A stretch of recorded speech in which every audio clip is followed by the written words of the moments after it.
everyone. Aiga aikogi Roshan Ibani Ujik Howrah-gi delamada khara hong ahung hotelamda horen pung taruk makhai gi train lei adugi mamangda nahandagi akoi thabak lakpane aikogi Kolkata da ado ngasi je Aquatica da koi chatken toy adam low budget tai tare ko senyam changan da mong koi ge haidi matam yam hang le na ai bus tonga chatkani ado Aquatica se mayam ai no YouTube te yeng mutam di water park oina we water park se te ki le kamai to we haibna singba loina na ai Howrah da gina Aquatica se chatke ai mutam da koi cab kumba na to taxi gumba book to da koi keno bus da chatpa kamai to ge habda mayam makhata na sum yeng mina jai mate bus manung da wanga mu da mai keno khan gani ba adu na ne ai background da dung nga ga ai mafam du ba explore to ke ado mayam makhata na Tole buses can you know? As I plan the bus at Kita only to pilot, I bus to running Mamang Kiva than a Kangrevo. I do be matter to the Yamsa, Venago. Yamsai.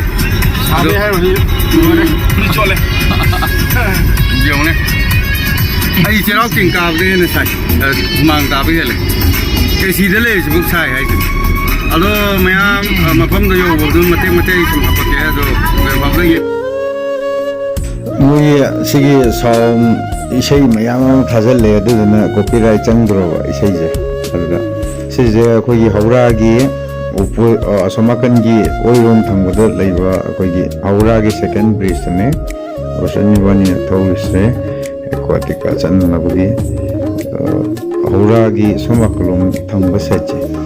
Somaklum dagi chatkadaba somaklum de lakpi jaga weba sida Aquatica chatpagi lambi somaklum dagi chatpagi lambi oy somakangi oirum thangwajina Howrah oye ada makhata na yemina se makhata ba video ya leitre do Aquatica yo da dum room laire multi kitchen restaurant bar empty gym lounge do makhata na yengse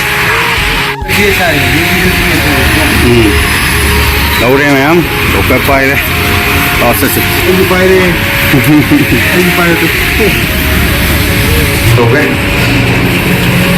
Mà tha được mình đang nghe này. Sẽ đồ cơ hấp tụ.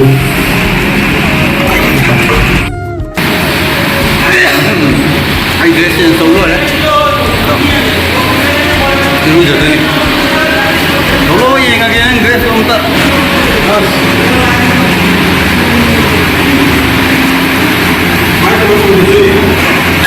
Asal makan lo, kadang dah apa? Jangan nak deng milo yang lo. Ya, ini sebab mungkin ini je. Macam mana? Jadi sini je tu lo kadang apa tu? Oh, ni kadang apa tu?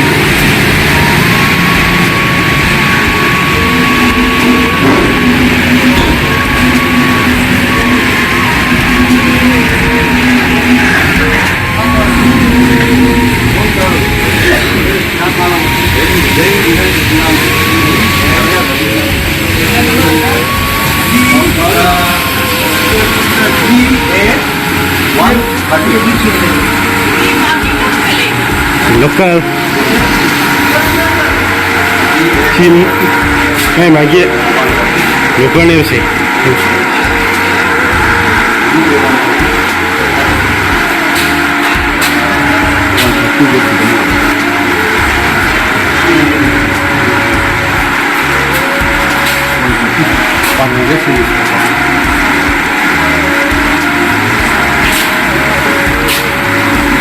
$200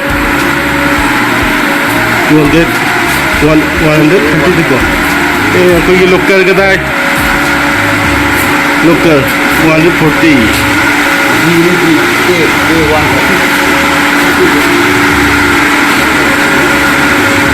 सीधे ले कोई local सीधे ले हमें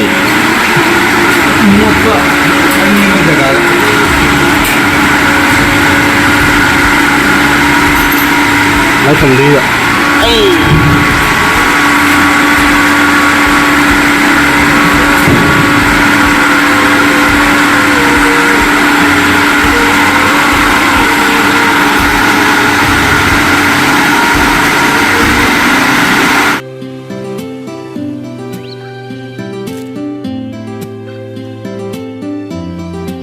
ngasi morning gi kari su charak taba adna right refreshment pigi na sangakpani ibani ngasi evening gi train ju nganna lebani na nganna ju lae mafam sida akoina ju hana khangdaba nganna changnaba mafam oidaba jani mi kana su leramde ibani kakkani sangai je ado uzik changai mafam sida kana su leite ado sidagi changjolani changaw matung sida masida Bollywood ki isai ma thaba du ki copyright channi na background in haijabani masi thongje hangro ga mi ma fam le manung sida ai masida live refreshment ke to ya ga ta gen hange ado man haiba paro id pung after 12 o'clock ki matung da thangani na hai ado maya ma khata ido yemi mas khali se asigi awam om le tu maya tu asida pe song da ba sini ma khali nanda ba sini ma nanda ba je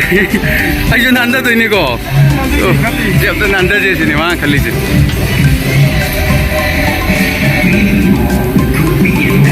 sini sa koi sabam ne maya isai sak lo rega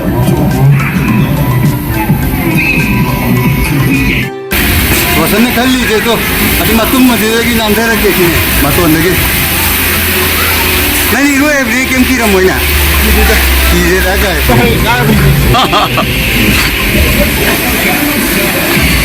ये भाई भी रखे यार ने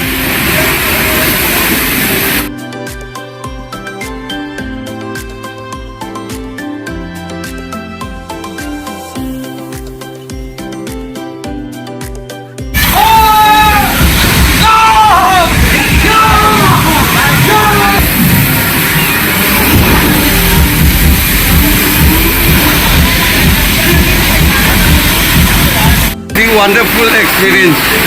I atopa water park me amcha leko sigi ai maning da tawri ja ya ha mane bai mona ado as paitho gi do ma lage am kai do ado camera de waterproof camera na tamne ne nam dre ba ado me am ti nai am dang taw ge ado si lo se lage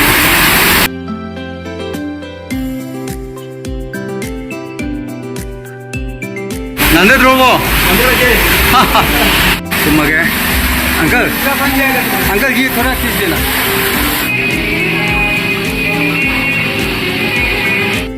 ꯂꯣꯏ ꯌꯨꯡꯈꯠꯂꯤꯗ ꯁꯤ ꯃꯐꯝꯁꯤꯗꯀꯣ ꯄꯥꯏꯊꯔꯛꯄꯗꯀꯣ ꯁꯤꯗꯩ ꯈꯔ ꯄꯤꯛꯄ ꯃꯐꯝ ꯑꯃ ꯑꯣꯏꯅ ꯆꯠꯂꯒꯅꯦ ꯑꯃꯨꯛ ꯏꯔꯨꯒꯦ ꯁꯤꯗꯤ ꯌꯥꯝ ꯋꯥꯡꯉꯦꯕ ꯑꯗꯨꯗꯨꯅ ꯄꯨꯔꯥ ꯂꯣꯏꯔꯦ ꯍꯥꯠꯀ ꯑꯗꯨꯝ ꯄꯥꯏꯊꯣꯛꯀꯦ ꯇꯧꯋꯦ ꯃꯈꯥ ꯇꯥꯅ ꯁꯨꯝ ꯌꯦꯡꯃꯤꯟꯅꯁꯦꯀꯣ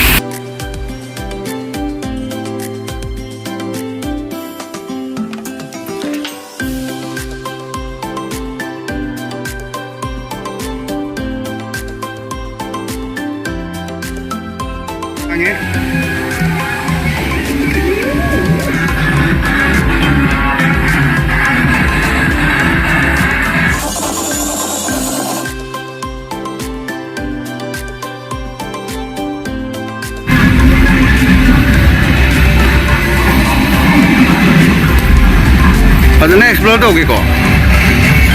Mateng naman.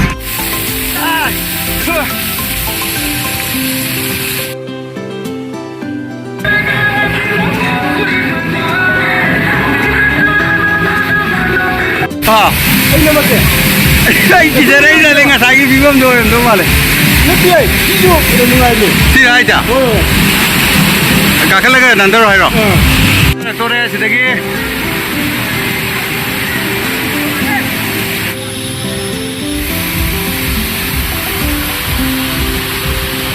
야매 이 개문에 보고 찡네 찡기 막 하지다 수릉 엄리 수릉동 짱게도 행미네